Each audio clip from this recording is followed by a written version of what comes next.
What's up everyone, I'm Value7X, and as you can tell by the title and thumbnail, we unlocked the Dark Aether and DM Ultra camos for the new E-Tool shovel, which was absolutely miserable. I posted my initial video on that earlier today, so you should go check that out if you haven't already. But that was more so just like the road to DM Ultra and Dark Aether, like just the progress, whereas this one's going to be a little more in depth on not how to unlock them, it's obvious how to unlock them, but my tips for how to unlock, or my tips to unlocking both camos for this less than friendly words of a melee weapon. Now, first off, to get the shovel, or to get the E-Tool, you can either unlock it, or you can simply buy it with this Tool of War bundle in the shop. It's 1,400 COD points, which would be nice to get, but YouTube doesn't pay me enough to buy these things. So with that being said, don't forget to hit the like button and subscribe. So maybe one day that can happen, but regardless, you can either buy it or unlock it in the challenges. It's not going to show me it here, but you need to get 3 kills without dying in 15 different matches, which isn't hard. It's just a little bit of a grind. Do not back out when you do these because it'll reset your thing. Maybe it won't, but honestly, you don't want to get to 14 out of 15 and then go all the way back to 0. So just, stay in your match, finish the match out. What I did was I went in Nuketown and looked for either TDM, Team Deathmatch, or Kill Confirmed, as they're the fastest. They're a lot faster than Hardpoint or Domination. I would also recommend either using the Wakizashi or the knife. The knife works perfectly fine, but the Wakizashi just has a little more range. I think at least it's supposed to. I don't know if there's some weird hidden stats or whatever, but I mainly use the Wakizashi to unlock this though. So yeah, hop in Nuketown, TDM, or Kill Confirmed with the Wakizashi or the knife. Get 3 kills without dying in 15 different matches. Finish your match. The loadout I used was this, I think. Run perk greed so you can get 2 perks in each class. We ran flak jacket and tac mask. That way lethal and tactical equipment pretty much does nothing to you. Smokescreen you can kind of get away with like a stun or whatever. I use smokescreen simply because it helped me get in and out of places faster or undetected. Stuns and flashbangs don't really seem to work for me. Frag doesn't matter. I would suggest either running jammer or the field mic so you can either block their UAV or you can see them better. Quartermaster is so you can get more equipment. Tracker, normally I run scavenger, but obviously there's no ammo in the knife, even though having a ballistic knife would probably be the only worthwhile melee weapon. But tracker, just so we can see enemies around us, which also helps us stay alive, but also helps us get kills. Gung Ho, you can probably swap this with Ghost. I don't know why I run Gung Ho. There might be a reason, but I'm drawing a blank right now. And then Ninja, obviously, so they can't hear you coming. And yeah, take your time, play it slow or aggressive. It's really dependent on your play style, and you should get it pretty easily. Even in TDM and Kill Confirmed, I really had no problem getting 3 kills without dying. So yeah, they don't stack. You can't get like 6 kills and then have 2 points. It's per match, so keep that in mind. So first up, just because it's a lot better in zombies, we're going to go ahead and run through the zombie camos. I'm not going to hop into the zombies just to show you like the skills and whatever I use, but I had melee tier 5 just so I can get health back, and Aether Shroud tier 5 because at tier 4 you move faster, and at tier 5 you can stack 2 charges, I guess is the right word. And because Aether Shroud is within one of these challenges, so it just it's better to stack. Aether Shroud's a good way to get out of like trouble if you need it. And yeah, so grunge, we needed 750 kills, just 750 kills. This is pretty easy. This thing swings pretty fast in zombies. Don't get your hopes up though, because in multiplayer this thing is absolute nightmare, but in zombies it's actually really good. It one hits up to I think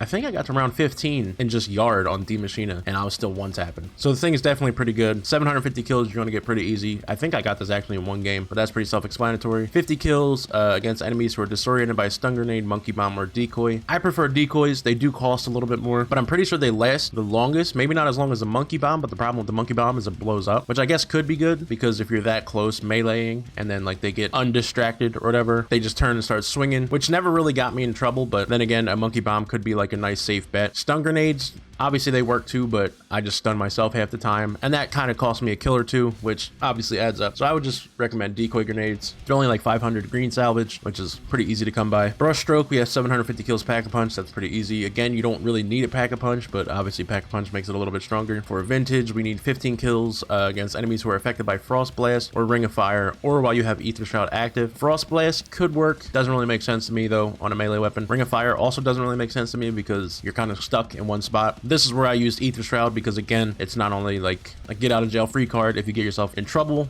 but also part of these challenges. 15 kills is super easy. You can probably get at least 5 kills in Aether Shroud if you have it leveled up a little bit, especially with the tier 5 where you can stack 2 charges, so you can get this done pretty quickly. Fauna, kill 10 special or elite get 10 special or elite eliminations with the E-Tool. Bosses count as 3. I don't really know, unless the outbreak bosses is what they're talking about. Definitely not Orda or Gorda, whatever his name is in Firebase. I did these in Firebase Z though, just because the mimics spawn pretty frequently, and if you put Brain Rot on this thing, you one hit them them or 2-hit them, something. You can 1-hit them easily if you're, you know, pack-a-punched high enough. And, you know, 10 kills, you can get this in one fire-based game if you play your cards right. Topography, get 10 kills rapidly 10 times. This is actually where this thing kind of shines because, again, this thing swings pretty fast and in 1 hit, so you'll get this done in no time. Infection, 20 more consecutive kills with the E-tool without getting hit. This is obviously easier on earlier rounds. If I'm stuck on these, I just hop in D-Machina and just stay in yard. On the first couple rounds, you know, zombies are super slow. They're not really that aggressive, and you can easily get 40, 60 at least kills without getting hit. And even if you do get hit, it's just another 20 away. And zombies don't really get to be that much of a pain until like around wave 15, 13, 15-ish, at least for me. So these are pretty easy. And then once you do all those, you get Gold Viper, Plague Diamond, and Dark Aether, depending on how many camos you have done with your other weapons in the class. So yeah, that's pretty easy for that one. Now for the nightmare part of it, DM Ultra, this is I don't really have, I don't know, my biggest tip here is just pray to God, or you know, something that's kind of frowned upon that I'm going to talk about in a little bit. But starting off, we have the spray paint camos, which is a 75 kills, which is, you know, a pain in the ass, but you'll get there. You'll get this along the way, so you don't really need to worry about that. Stripes, 25 Backstabber. Again, this is annoying because one, they can be literally in front of you, like you could kiss them in the mouth. That's how close you can be, and if you swing, you'll miss most of the time. But two, at least in core, it's a 2-hit. So what happened to me a lot of times is I would swing, hit them in the back of the head, and then they'd turn around and either run or kill me. So you just kind of got to get lucky with this one. There is a method that I use that might help with this, but again, they're going to be alerted on the first hit, which is just a pain in the ass. Classic, execute 25 finishing moves. This is kind of, you do get stuck in an animation, but at least it's a 1-hit kill, so to speak, with this thing. So these weren't too bad. I think this might have been actually the first one I got done, or maybe I got spray paint done first, but either way. Geometric, we have Bloodline, get 50 kills while injured. The good thing about this thing is that you're most likely going to be injured. The fact that it takes 2 swings and it sucks, you're most likely going to get shot or like something. You're going to take damage at some point. So these you shouldn't really have to worry about. The problem is this thing sucks so bad that you'll probably die before you get that second swing off. So, you know, you just got to stay patient and stay committed. And I actually wouldn't even recommend you doing this. But if you do decide that you want to get these done, just stay patient. This will kind of complete itself, especially if you like are somewhat aggressive and you charge at people. Best case scenario kind of is that, well, one, you could do it in hardcore and like get injured and just stay injured, but I wouldn't recommend that because, you know, it's a melee in hardcore. Like maybe you can luck out, but I did most of these in core. I actually played a lot of the face-off maps, but that was more so just for getting easy kills. But best case scenario is you run at someone, smack them once, a teammate sees you, teammate shoots you, and as they're shooting you, you get the second swing off on the first initial guy, getting your kill while injured. And yeah, definitely a pain, but these are kind of passive with this weapon because it's so bad. For Flora, we have 50 kills while sliding.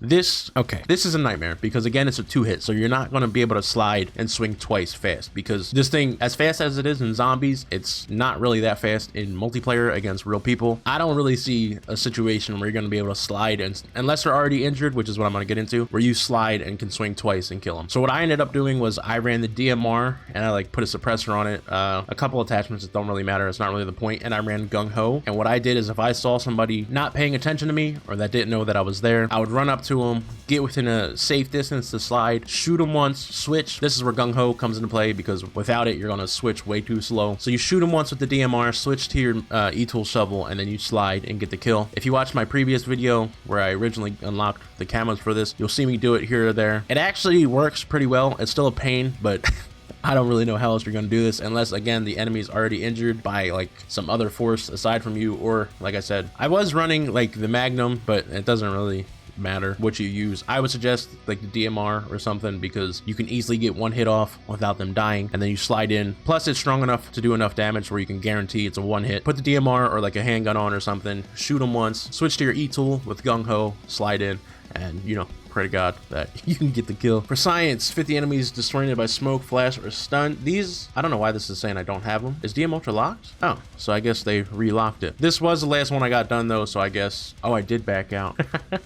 Anyway, you see me unlock it in the previous video, so don't come try to bullshit me that I didn't get this. I just backed out like an idiot, which apparently doesn't work. I thought once you got gold and backed out, it would save, but whatever. So I'm about to go in and redo this. Although, you know, I would suggest using stuns. Smoke, I don't really know how smokes work. Maybe you know how they work better than I do, but I use smokes for most of the time using this, and I didn't even really get any points. But when I started actively using stuns, stunning them, running up, and getting the kill, this is when they start to track. So I guess I gotta go back and get 8 more of these, which I probably won't do because I have the video. And then science, or not science, psychedelic, which is 25, 2 kills rapidly, which pretty much you need a double kill. So normally I'm completely against this and I hate that this even exists, but at the same time, I'm grateful it exists because I don't see me getting this without it. Maybe you can luck out in like hardcore, maybe you can boost or whatever, but what I did for this, in all honesty, no shame about it, I reverse boosted. I went into a couple games, just ran into the enemy fire, came out with like 1 in 30 each time, and I got put in absolutely bot lobbies, and only then was I able to get this done. And even then, you know, I was getting 2, maybe 3 if I was lucky per game, which doesn't sound like a lot, but trust me, when you're unlocking this, that's